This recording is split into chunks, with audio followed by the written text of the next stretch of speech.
Welcome, everyone. Welcome to our panel today on generative AI and its impact on the future of work. I'm Patrick Wheeler, Executive Director for Center for Digital Strategies here at Tuck, and I'm thrilled to be moderating today's discussion.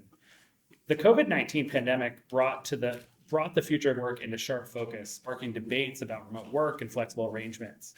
However, the release just a few months ago of a ChatGPT by OpenAI really introduced a new dynamic to this conversation, the role that generative AI in the future of work and how that will be impacted.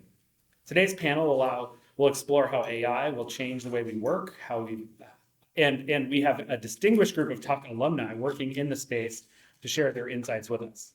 So our panelists include Kevin Collins, Managing Director of Software and Platforms at Accenture, where he leads the development and deployment of key platform services. Yuri Maruyama, Head of Brand and Product Marketing at Scale AI, the data platform accelerating the development of AI applications. And Bradley Webb, Head of Product and Growth at SurgeAI, a natural language processing powerhouse. Please join me in welcoming Kevin, Yuri, and Bradley back to Tuck. Let's go ahead and kick off our discussion.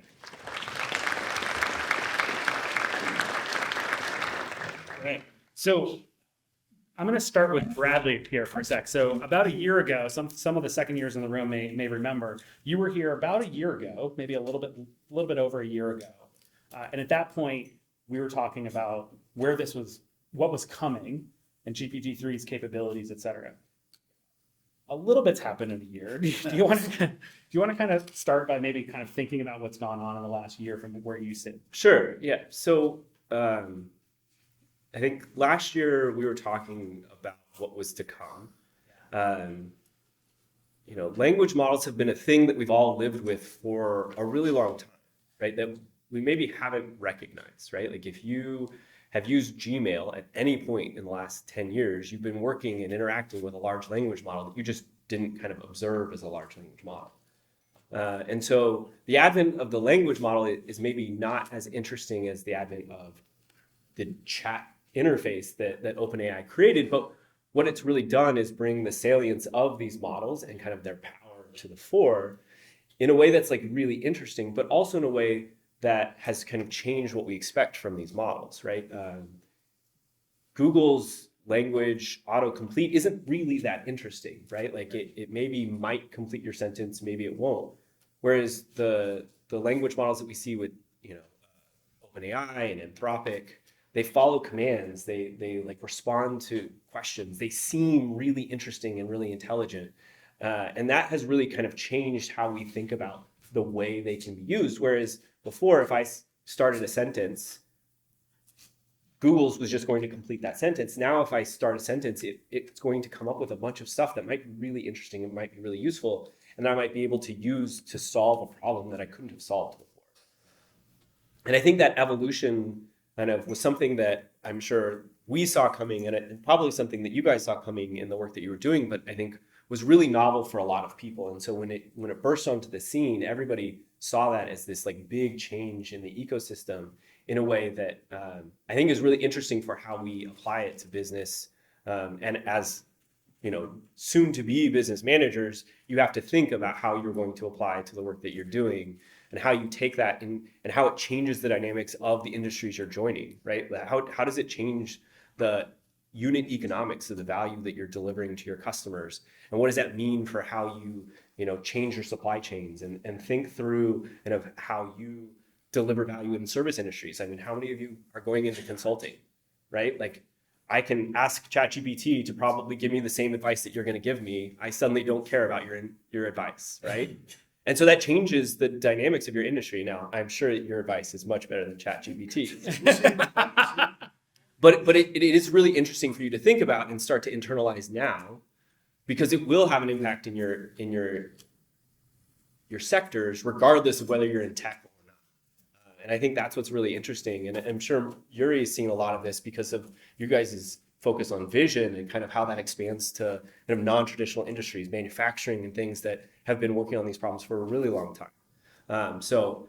It's definitely something that we've been talking about, we've been seeing for a really long time, but it's now something that everyone's seeing. And so it's really exciting to talk about that here and kind of the implications for what that means going forward. Yeah.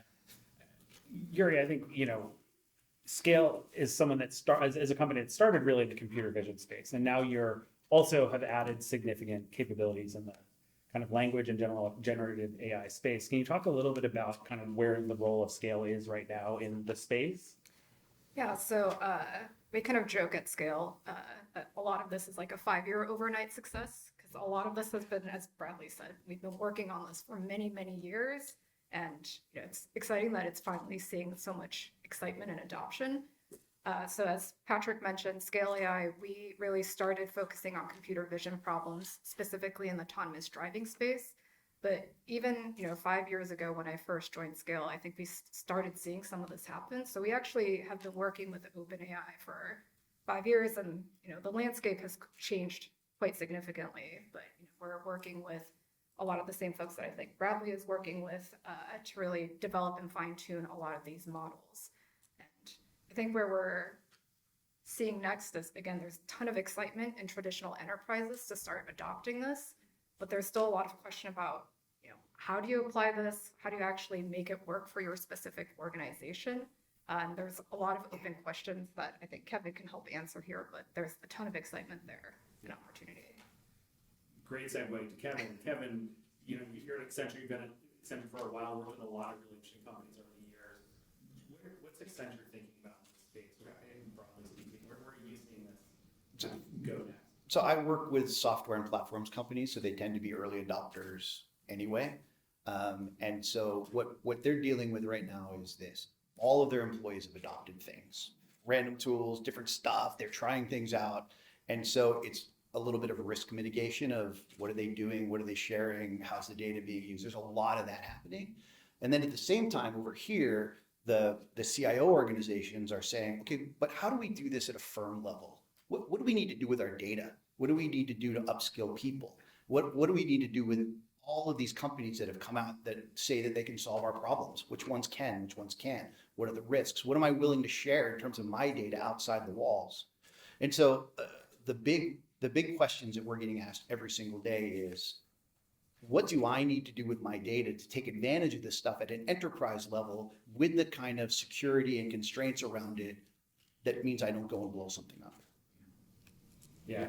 Let's talk a little bit about some of those use cases we're seeing across the space, because I think it's really important to focus on sort of how what problems these can solve, maybe also what they can. So maybe Yuri, I'll start a little bit with you. Where do you see some of these use cases that have been really powerful so far, and where do you kind of expect things to go from here? Yeah, I think it really depends on what industry you're in. Every industry has unique workflows. Every organization has unique workflows. So I think one role, I can't remember who I was talking about this with, of an MBA in these organizations is to identify a problem and then figure out, how to inject or sort of bring machine learning into those workflows to help solve for those challenges. So, say an insurance industry, we're seeing a lot of use cases around automating or improving claims intelligence. Like, I don't know if anybody's ever had to file a claim with an insurance company. It's a pretty painful process. So, how do you take machine learning to automate some of that? And what we've seen, one example is, a lot of, or 90% of claims are pretty standard. So using machine learning to help solve for those, and then really leveraging humans for the 10% that maybe is an outlier, or is a little bit more challenging, and really focusing your human resources or people onto those, more challenging problems, so that, again, you can improve efficiency, improve customer experience overall. And I think that's the lens that we have to think about for machine learning use cases overall, is how can we use machine learning to improve customer experience, and then sort of work your way from there. So Bradley, thinking about that, we've talked a little bit about, you and I have talked a little bit about sort of kind of the difference between how people are using these models. Can you talk a little bit about what you expect kind of this market to go with from a how are we building those bespoke kind of like industry focused solutions? How do we get there from where we are today? Because I think for the most part, many of the folks in the audience, their reference point is starting of using a chatbot, right? But when you're talking about claims data, that's a big gap between using Bard or Claude or ChatGPT and getting to kind of an industry solution or a perspective from a particular company. Can you talk a little bit about sort of where you're seeing, broadly speaking, that take shape? Yeah, and I think that goes back to what Kevin was saying, is that you have these people within these companies playing with all sorts of tools, and you have these people saying they can do all sorts of things, right? And at this point, everything's just a wrapper around one of the foundation models. And I think that's one of the more kind of challenging parts of this evolution over the next period of months or years is going to be, how do we go from kind of these demos that we can throw online to actually something that we can integrate into our workflows as organizations and enterprises, right? How do we think about the data privacy ramifications of, like, do I want to share this data with OpenAI? Do I want this on my premises, or do we want it to be on Microsoft? And I think that's one of the things that OpenAI has really taken advantage of. That's something that we're seeing Anthropic do take advantage of with Google Cloud, is that these partnerships are now entrenching with Microsoft Azure and OpenAI and Google Cloud and Anthropic and soon to be Amazon and their AWS. That gives enterprise the foundation for them to build on top of these things. But it still introduces a ton of complexity around skills and insights and know-how that people just don't have, right? I think one of the things that is interesting is that there are no 10-year experts in generative AI. Right? Like, if you see a job description asking for years of expertise in this, that just doesn't exist, right? Like, those experts are in this room, right? Like, 5 years from now, you're going to be the experts in this space, and how you deploy it at enterprise scale and how you solve problems at enterprise scale. And one of the challenges is actually in figuring out how we do that, right? And a lot of that comes back to data, right? I mean, I'm obviously biased, but I think that, like, compute and models are maybe more of a commodity than data really is. And we see that with kind of how both our industry is playing out and the broader industry. We look at things like Reddit, right? And Twitter, where there's now, like, very substantial costs to hitting those APIs. And so there's a much more of an understanding that the data that's housed in these places is really, really valuable and isn't just like any other data. There's differentiation to it. And the complexity of the data that we feed into these models really contributes to what they can do.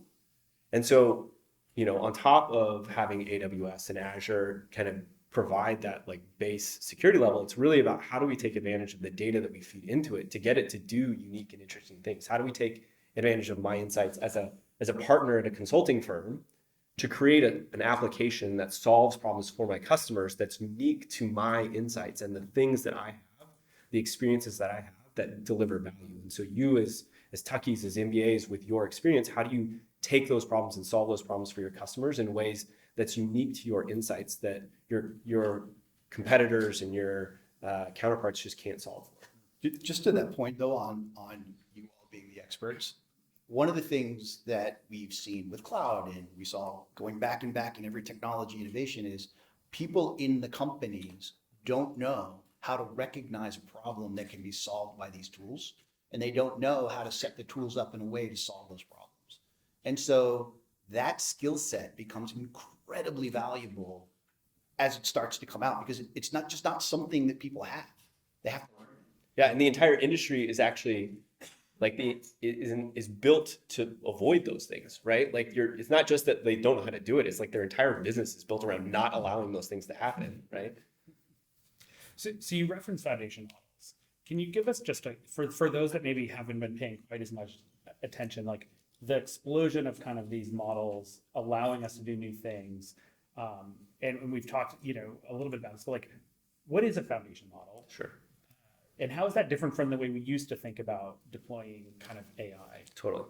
So, I mean, foundation models is, I think, a term that has gained kind of acceptance. I think, 2 years ago, no one would have accepted that being a thing. But it's essentially the underlying GPT 3.5 or 4 that you interact with when you interface with ChatGPT, right? It's Claude. If you're interacting with Anthropic, it's Bard. If you're interacting with Google, it's Palm or Llama or Alpaca or any of these, like, models that have been trained.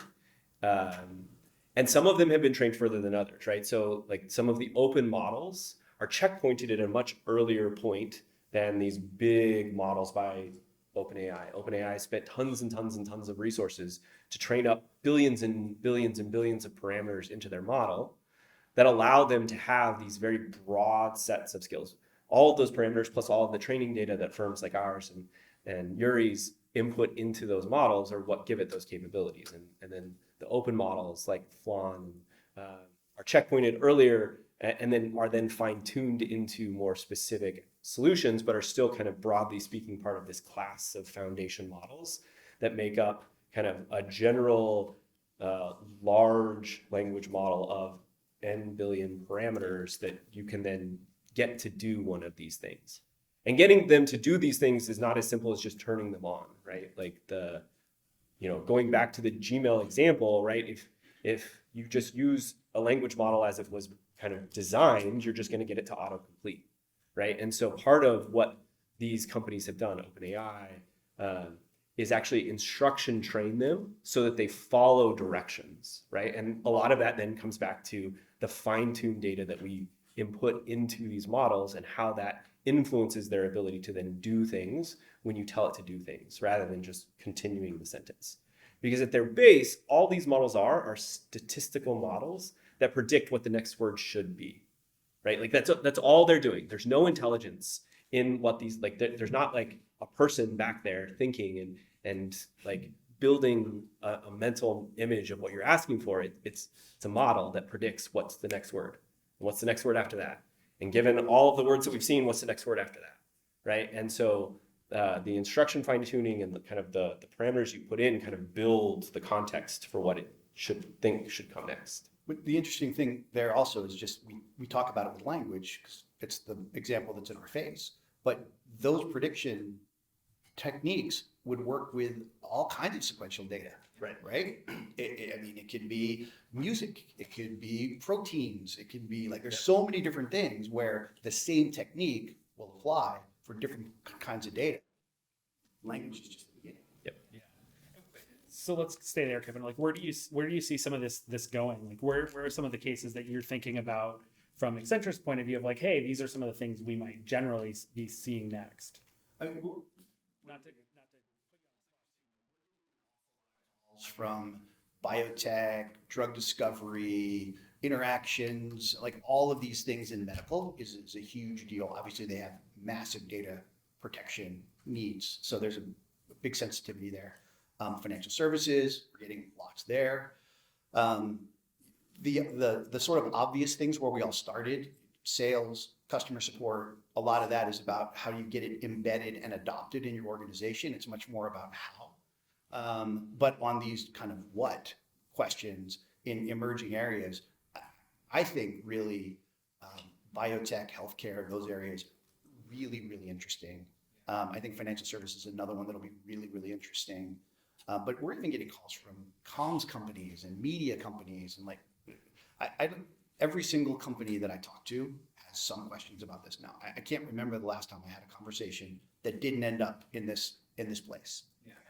I think I'd add to that too, the US government. There's a ton of interest within the federal government. I mean, That's true. there's obviously a bit of an AI war going on between the US.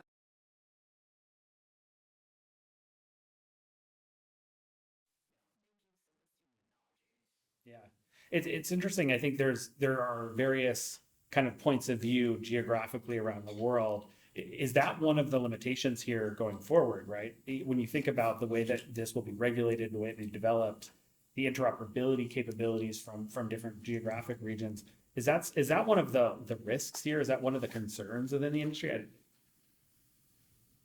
I know it's a really big, meaty, tough question. I mean, there's not like a great answer, I don't think, but it just has struck me. If you look at what China's doing around regulation within AI, it's a very different approach than what Europe's doing and a very different approach than what the US is doing.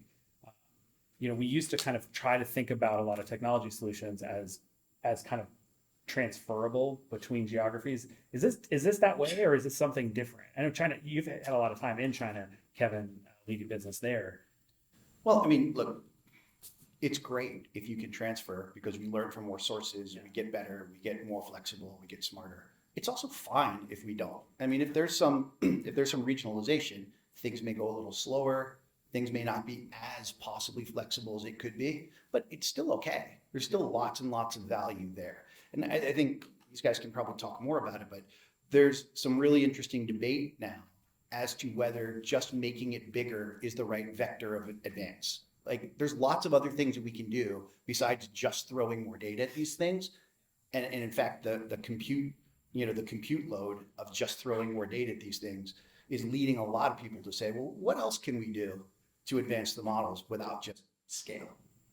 Yeah, I mean, it's, I think Sam Altman's been pretty upfront that we're not going to be building the next much larger model. There are other techniques. Can you guys talk a little bit, Bradley and Yuri, you're more in that's the sort of domain of the space. Like, you talk about anything that you're seeing that might be able to help progress this forward, or do you disagree with all of it? That's a dangerous thing to do, perhaps, in this space, but, do you see this kind of going in a different direction than just making the models bigger and bigger? Yeah, I think to your point, like it's not about the quantity of data, it's about the quality of data.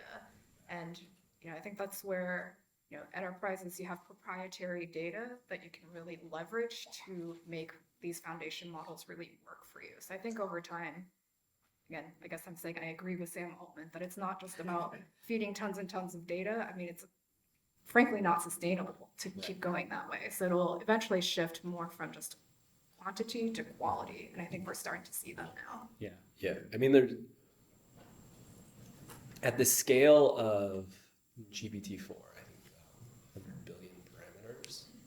Like there's just not that much left in the like the repo of language to consume, right?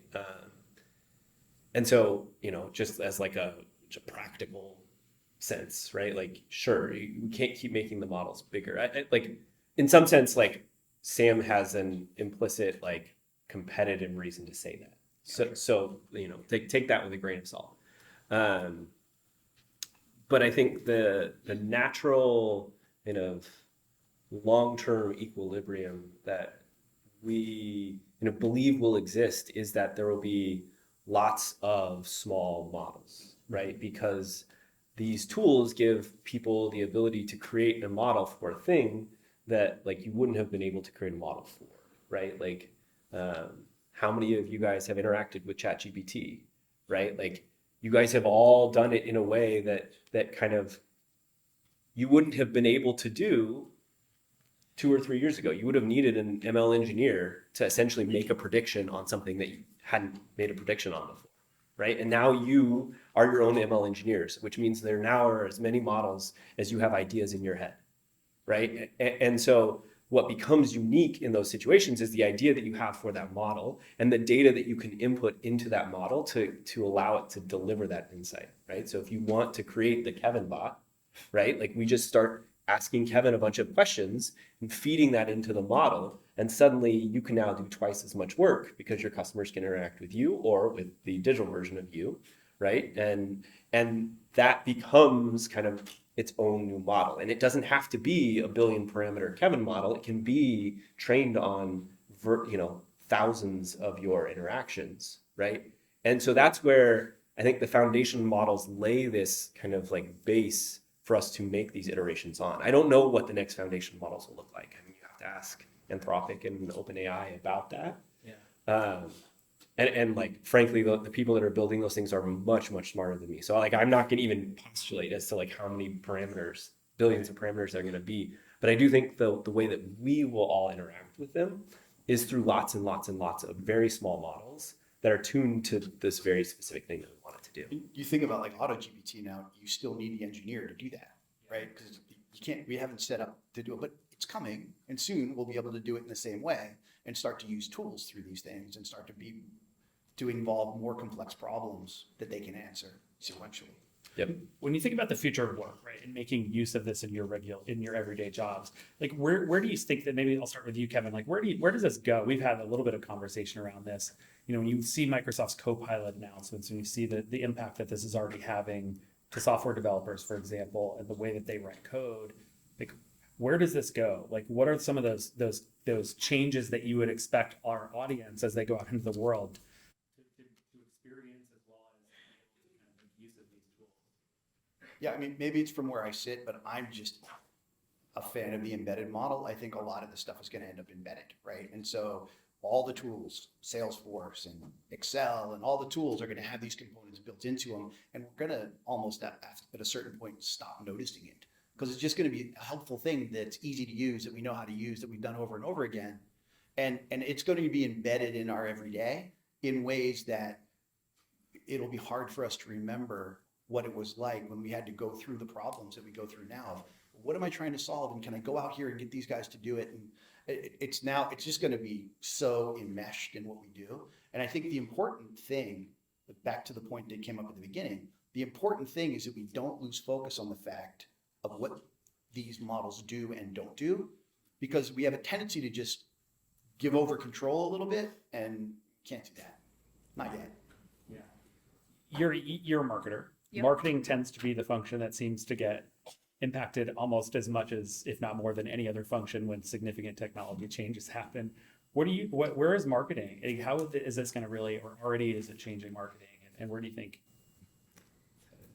Yeah, so as a marketer, I think one opportunity for a lot of these foundation models, which I think is really exciting, is like being able to create more marketing campaigns leveraging these tools, whether it's through a large language model, being able to generate different types of copy to A/B test, or another that we're seeing a lot of in the e-commerce sector is, say you're a Wayfair, you're trying to market a specific couch, but you're Wayfair, you have thousands, if not millions of different products on your platform. You can't come up with, unique images for all of the products you have on your platform. So one opportunity for generative AI, say you have a couch, you tell a model, I want this couch placed in, a modern living room with tons of natural light and plants on either side. And then it's going to spit out a bunch of different examples that then allows you to sort of scale up your marketing efforts, so that maybe in the past you had to select just a couple of couches or a couple of key pieces to create marketing campaigns around. But you can actually do a lot more of that with these types of tools. We have a client that's doing a support bot that basically listens to how you talk to it and mirrors your style a bit. So if you're writing very tersely, it responds very tersely. If you're writing very flowery, it responds very flowery. It starts to mirror you. And so you end up with kind of a customized experience that you could never do before. That's easy. Well, not easy, but it's doable. So it's probably a good time to switch to talking a little bit about some of the risks. What are the risks? I could imagine an argument happening between that chatbot Right. and a customer, perhaps. Like, what are some of the risks that you're seeing, or that you're concerned about most? Well, I mean, Riley talked about the big one right up front. It doesn't hold truth as a constraint. Like, it's predicting what the next thing could be, whether that thing is true or not, right?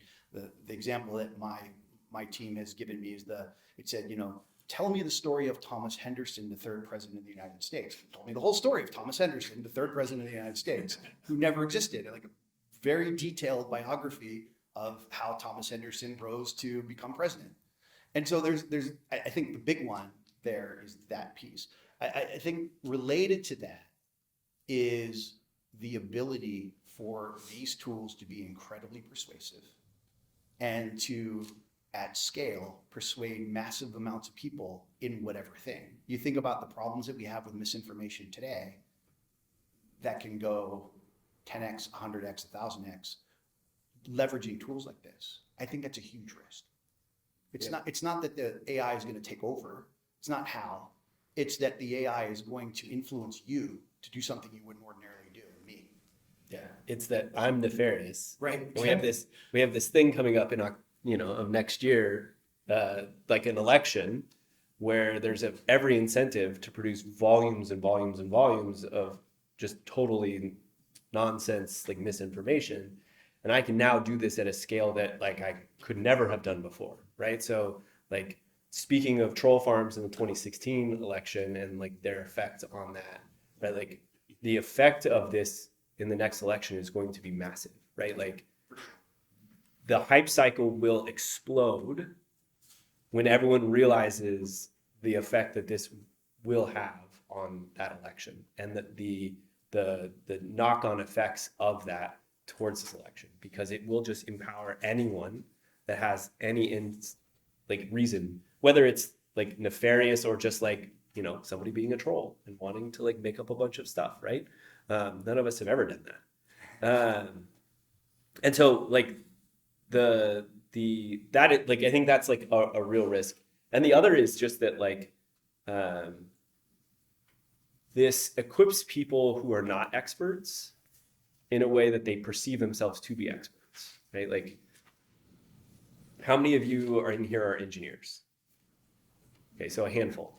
Right? The rest of you may have tried to write code, right? If you go ask ChatGPT to help you write code, chances are it's going to not work, right? Because it's not as good as we think it is, right? I've done it many times, and the number of things that it misses in that process is very high, right? And writing code is a thing that these models are actually really good at, right? Like imagine, I was telling Patrick today, I was trying to build a shed in my backyard, right? And I asked it to give me the cut links, right? It got those wrong, right? But if I hadn't known, right, like that's a thing that I would have missed. And so the problem, like one of the biggest risks with these models is that it makes us think that we're experts. We go on Twitter and we act like we're experts, right? Because these models give us this confidence to be experts in things that we're absolutely not experts in, right? And we can speak with the confidence of these models in a way that we miss subtleties that are actually important, right? Like what makes language so powerful is the nuance of the language, right? The broad strokes are not that insightful and important. It's the nuance that's important. And these models miss the nuance because they're not tuned to like know that. They're just making stuff up, right? It's predicting. And so I think that's the real risk of these models, is that people perceive them to equip them to be experts in things that they're absolutely not experts in. But just to also to that point, we've seen over and over and over again how we come to rely on these things. I sat on a panel years ago called Putting Algorithms in the Org Chart. The idea being we're handing over decision-making authority to intelligent systems, and we don't know where those decisions are being made after a little while, and they're just being made. And if they have these problems of hallucinations and making things up and all that stuff, and we don't know where those decisions sit in our organization, horrible things can happen. Yeah, I think there's a ton of business risk around that too, of like, you can spend millions and millions of dollars investing in, you know, AI programs or, you know, an AI center of excellence or whatever. But if you don't really know what you're doing, or if you don't know what your models are doing, you're just setting up a lot of those initiatives to fail. And, you know, you don't really want to waste your enterprise money on something like that. That's not going to work. Yeah. Kind of, Bradley, I think you and I have had a little bit of conversation too about AGI, right? You know, there's a lot of discussion. Obviously, last year we saw from Google engineer, you know, claiming, oh, this has become sentient. Like, how do you think about that today, given what we've been talking about? Like, is that one of the risks that you're worried about? You know, there's a significant number of folks that work in this space that are actually quite concerned about that. You know, what are your thoughts? Yeah. So these models are not AGI. I think and to clarify, that's artificial general intelligence. Artificial general intelligence. They are not. I think the conversation worth having is how do we make sure that the value functions of these models are aligned with the things that we as humans care about. I think that's literally the mission of Surge, right? Like our business's mission is to ensure that the AI that we build aligns with the human values that we have, right? As a society, as a humanity, right? To ensure that the models that we build align with our human values. And so I think that is a really important component. But when we think about AGI, like one of the things you have to think about is the lossiness of the feedback into these models, right? Like, you know, OpenAI's models have the knowledge, all of these models have knowledge cutoffs, right? Which means that they have a limited amount of ability to feed information back in, which is like fundamentally important to your experience as humans, right? Like as an intelligence, right? Is that ability to take an input and respond to it, but then feed back the output of that information back into the system and continue to responding, right? Like if you never type into the ChatGPT terminal, nothing ever happens, right? Because it's not responding to the world, right? It's responding to an input. And once you stop giving it input, it stops responding, right? And so that attenuation of information from, you know, your interaction to when it gets information back into its system years later when it's been retrained is really long, right? And so I think when we think about AGI, one of the things that you have to like conceptualize is how long is that feedback loop, right? Like if that feedback loop is months, years long, right? We're not talking about a general intelligence. We're talking about a model that we're training to do a thing. And we want to make sure that the value function is appropriate, right? Because even a non-general intelligence can still do just like totally nefarious things, right? Like imagine any of these models trained to just be off, like Tay. Like who remembers Tay? I might be really old, dating myself. But like years ago, right? Like how quickly did Twitter essentially just like take a Microsoft chatbot and get it to start spouting anti-Semitic, racist stuff, right? Because we essentially tuned its reward function in real time to respond with that. And so the important piece is actually how we set up these models' reward functions initially to ensure that they mirror our values. But that like general intelligence really has a lot to do with the feedback loop. And right now that feedback loop is, you know, as long as it takes OpenAI to retrain it. Yeah. So I want to switch gears. We'll come to the audience questions in just a couple minutes. So prepare for your questions. But you know, we've got an audience here of predominantly MBA students. You know, what are the things they should be doing? What skills should they be doing? What activities can they be doing to prepare? What types of roles should they be thinking about to get into this space? And maybe should they be trying to get into the space, or should they be, you know, trying to find ways into other spaces to use this? How would you think about the advice that you would give our students right now? Yes, you should. If you have a modicum of interest, a modicum of talent in the space, you should lean into it. We've seen this with computer programming. We saw this with spreadsheets, and we see this with all these things where a new technology comes along and the people in the companies don't have time to really understand what problems these things can solve and which ones they can't, how to set up a problem to solve it well. Like just really think about it in a holistic way. I think we're in a moment of time where as an MBA student, you have an opportunity to leapfrog well ahead of the people that you're going to be joining when you go back into the workforce. Because you have an opportunity right now to really have a sophisticated thought process about not just the details of the tools, but more importantly, how to use those tools to solve problems. And everyone else is scrambling on the side of their desk to try to figure that out. So I think it's an inflection point moment that's going to have an impact on national productivity metrics, and the people who understand how to use these tools and bring them into the workplace are going to accelerate their career much faster than their peers. Yeah, I would say the place where you as an MBA student are going to have the most value though is going to be in places like Coca-Cola and GE and General Dynamics and like these big businesses that are actually like primed to accelerate via the productivity this enables, and that have the ecosystems that are really well suited to this type of thing that require you as a problem solver to figure out how to navigate the organization, right? Because I think, you know, the technology firms operating in this space, they present very different problems than kind of these big established businesses. And I think the places that are going to take the most advantage of this, or where they're going to reap the most advantage, are these legacy firms, right? Like, you know, Facebook has been working on these since I worked at Facebook years ago, right? Like this isn't new to Facebook, right? And so unless you have that expertise to come in and really add like significant leverage in that space, you're going to be a cog in Facebook's wheel. Whereas if you go to somewhere like, you know, Northrop Grumman, suddenly you become this like expert that can add a ton of value to unlock a ton of value for these organizations. And so I think there really is, as you think about it, an opportunity to be strategic and think about how you can apply the most leverage to that situation. Now, if you want to work in the deep technology of this, like go to Facebook, go to Google, like they're working on the depths of it. Come to Surge or Scale.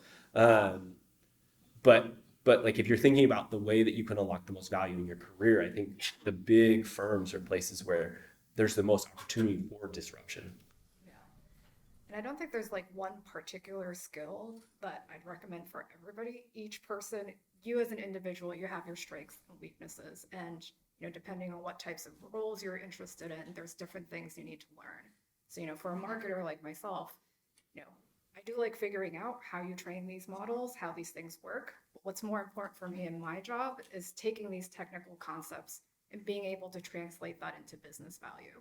If you're more operationally minded, as organizations figure out how to deploy these machine learning systems in their organizations, there's a ton of operational questions like, where do we still have humans intervene? What does this workflow actually look like? So there's a lot of roles or opportunities for MBAs to be strategic in that way. So again, there's no one blanket skill that I recommend for everybody. I think it just really depends on the types of roles you're interested in, and also the industry you want to go into. All right, let's turn to audience for questions. Questions from the audience? Yeah, Beth. Hi, thank you all for being here.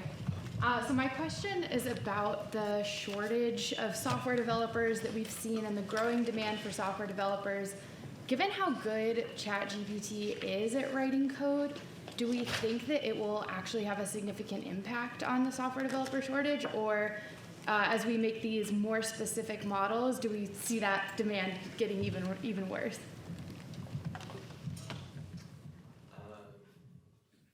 My intuition is that this isn't going to turn somebody who's not a software developer into a software developer.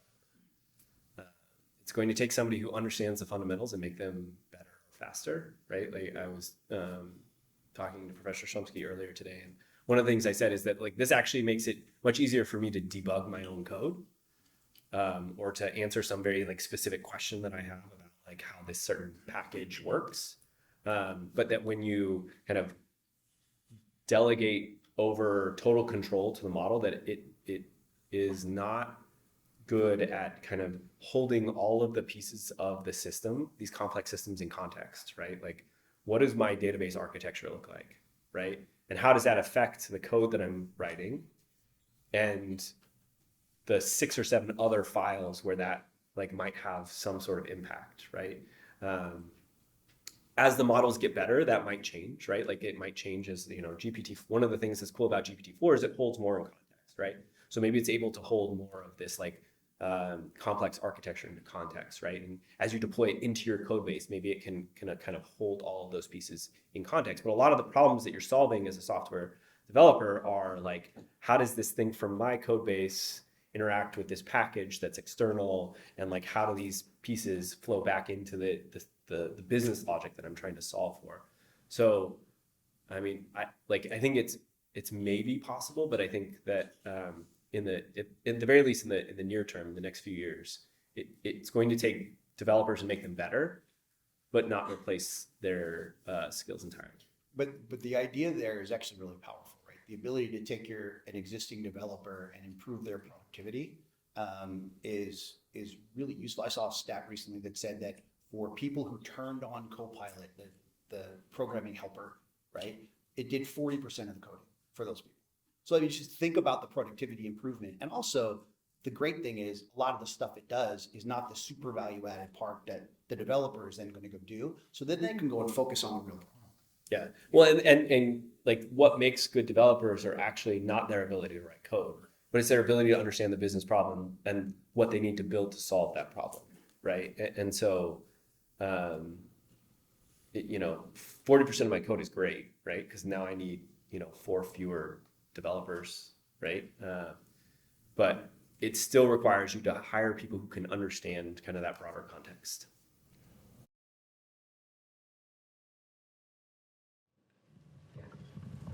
One of the things we're talking about a lot in academia that I'm sure is going to have a bleed over into industry is how does the use of these tools and easy problems and easy use cases prevent the ability to develop experts who understand things down the line?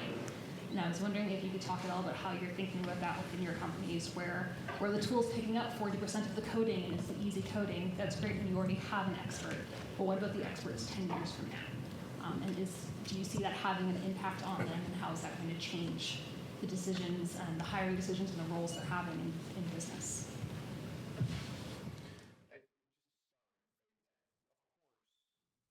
tools are going to take things that we used to do by hand and do them for us. And that's been happening forever, right? And forever, the people who learned how to do the thing by hand have been complaining about how the darn kids today have it too easy, right? And I had to go look things up in a card catalog, and now you just Google it. And so while the tools are still having problems and still really missing those things, yeah, it's going to be a risk that, you know, as Bradley said, we think we're experts and yet we can miss these things. But as the tools get better, and they will, and as they start not making those mistakes, they just become a productivity enhancement the same way a spreadsheet is, or Google is, or any of the other tools that are out there. And I think that the important part then becomes, how do I get smarter and more adept at using them to solve the problems that I need to solve, right? I think so agree, but at the same time, I don't know how to rebuild an engine anymore. And yet I can still drive a car. Yeah. I mean, I don't do advanced calculus without a calculator, right? But the people who did, like, we both got to the same place, right? So we know how to do this. It's just a new tool that we have to figure out how to train and teach around. So I think it's a problem that is solved. Like, we have solved this problem before, right? And so we just need to apply that previous experience solving this problem to a new paradigm in which we have some new technology that requires, you know, a very similar pattern. And I think if you're seeing this in the legal field, right, it's been long a tactic of large law firms to hire a large number of new lawyers to do discovery and teach them through the process of discovery. Whether they did or not is a whole different question, right? But now many of these large firms are thinking about, okay, now we can use a large language model and do discovery in a matter of days instead of months at much reduced cost to us, maybe reduce billing, which is a whole other business model problem. But then we have to think about, okay, well, what was I teaching that I need to teach in a different way? Yep. I think we'll get to your point. I think we'll get there. Yeah. But we are going to have to rethink some of the ways that we've done things and some of the ways that we've thought about teaching and learning. Yeah, but we don't not use those tools because we're worried about that. Right. Right. Like, Right. we definitely keep. We're not going using back to paper spreadsheets, right, Kevin? I hope not. Other questions? Yeah. Thank you for being here. I know earlier, basically, we talked about the fact that generative AI is going to impact all industries across the board, and you all mentioned kind of the opportunity to really disrupt legacy industries, especially. I'm just curious, because I know it can often be challenging to implement new technologies in spaces like that, and wondering, what do you see as like the largest barriers to adoption, particularly from like a change management perspective, and maybe if you could share an example or two of how you're trying to navigate those types of challenges with companies that you're working with. I guess I'll jump in and say, there's obviously a ton of excitement for generative AI. And my team at Scale, we actually ran a survey of a lot of enterprises, and we found that like close to 70% of enterprises are, increasing investment in or really looking to develop an AI strategy for the first time. But in the next year, only like 18% of them actually think they'll have, generative AI solutions deployed in their organizations. So there's obviously a pretty good big gap between that interest and actually making it happen. And just from where I sit, some of the resistance I've seen is, there's obviously a ton of top-down interest, but I think there's some resistance from the bottom up and fears of, is this going to replace me? And so I think there's some education that needs to happen there again of these systems aren't necessarily going to replace human beings. It's just going to require human beings to do different types of work. So some education needs to happen there. And I think Bradley can speak to this a little bit more also, but again, these foundation models, very powerful, but there's a ton of work that needs to happen to actually fine tune and customize and make it work for each specific organization. And there's not a ton of skilled people who can really do that right now. Yeah. And I would say change management is a job, right? Like if if you're in product, right? I mean, I know a lot of people want to be product managers. I get a lot of emails about that. And one of the things that as you move up the org chart, senior PM, group PM, director, the thing that you realize is that the barrier to actually kind of success boils down to your ability to get people to use the thing that you're building, right?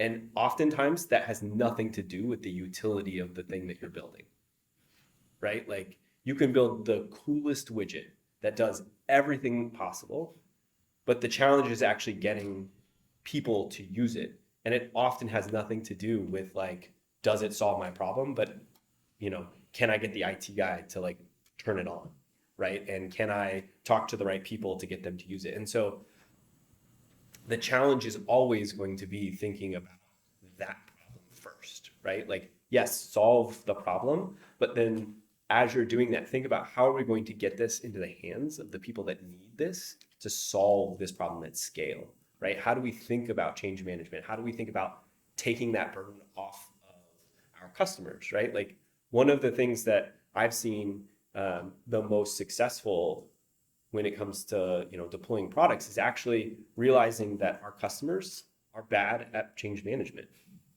And so instead of like trying to make them better at change management, why don't we do it for them? In which case now we have like massive adoption of this thing because we're not relying on them to be the ones to figure out how to get this to work in their business, right? We're figuring out how to get it to work in their business and we're taking that from them. And so the real product innovation is not the thing, it's actually figuring out how to get this into our customers' business at scale and solve their change management problems. And so when you think about how these tools are going to be the most impactful in those businesses, a lot of what you're going to have to think about is not just like what problem does this solve, but what barriers exist to getting people to use this, right? And that might mean literally sitting down next to someone and teaching them how to use it, right? Like, one of the products that I built at a previous company, I had 4,000 Zoom calls teaching customers literally how to use the product, right? Because that was the barrier, right? Like that was the thing that kept them from actually being able to use it and like get the value to their business. Had nothing to do with how useful it was or how easy to use it was. It was just that like there's massive barriers to change in these businesses. And so like that's the thing that you have to think about is like the change management piece is the job. But one of the interesting things that we're seeing with this technology is that there's these little interfaces that everybody is starting to use. I remember when Salesforce came out, right? And before Salesforce came out, all of the tools that did that were huge, central, get the IT guy, install, 10 months, kind of deals. And in Accenture, we learned that one of our offices had just signed up for Salesforce without telling anyone and started using it for their whole office. And the adoption, because there was an interface that I could just, as an individual, go and use, really helped. And then by the time we decided to do a big corporate top-down install, everybody was familiar. And so I think we're getting a little bit of that here, where people are getting familiar with how to interact with these things and what they can do. And it's going to start to make the adoption story easier, not solved by any stretch, but easier. And I think that's just the nature of how this one's rolling out. I think I'd add to that too. Sorry, I'd be remiss if I didn't talk about data. I feel like data is also a huge barrier to adopting a lot of this. Like if you're a legacy, company, you have data all over the place, and it's incredibly messy. And so being able to, actually make sense of all of that and connecting all your data sources to make these systems.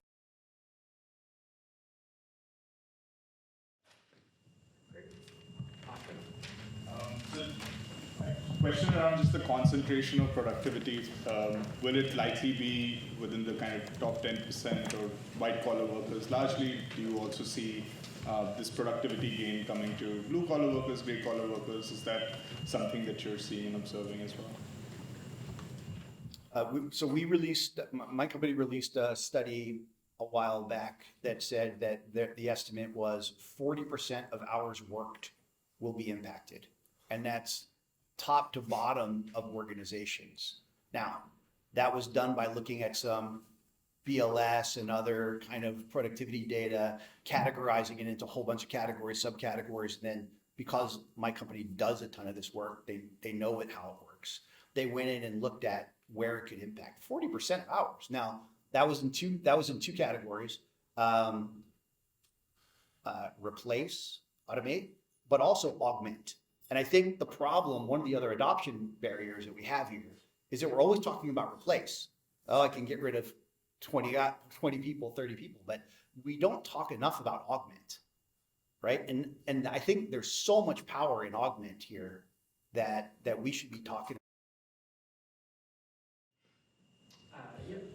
Yeah, I'd love to hear a little bit, like, how much technical knowledge do you think it is to really understand these products? Like, do you need to know how a transformer works? Do you need to know a lot about, the math behind deep learning and how large language models work?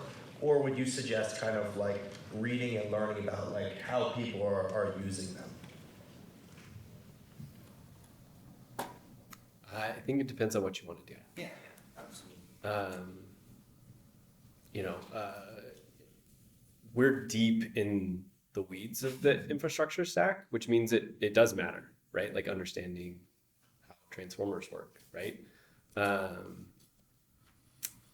But at Kevin's level, I'm sure like understanding how transformer work is gravy, but isn't essential to the value he's delivering to his customers, would be my guess. Yeah, it's much more important for me and for my teams to understand the data and what that needs to look like and how to keep it clean. And also to understand the risks that we talked about earlier and what we're signing our customers up for as they put this in place. So, I can have a basic conversation about this stuff, but it doesn't take too long for me to get out of my depth in the math of it, right? And so that's fine for my job. Right? I think I think the inverse of the question is also important, which is there's almost no jobs where you don't need to understand a little bit about how this thing is coming for you, right? As a tool that you can use or as a threat. So you should understand enough about what it does, and then a subset of people are going to end up down in the weeds of these things and really understand what that's doing. Yeah, I will say though that one of the biggest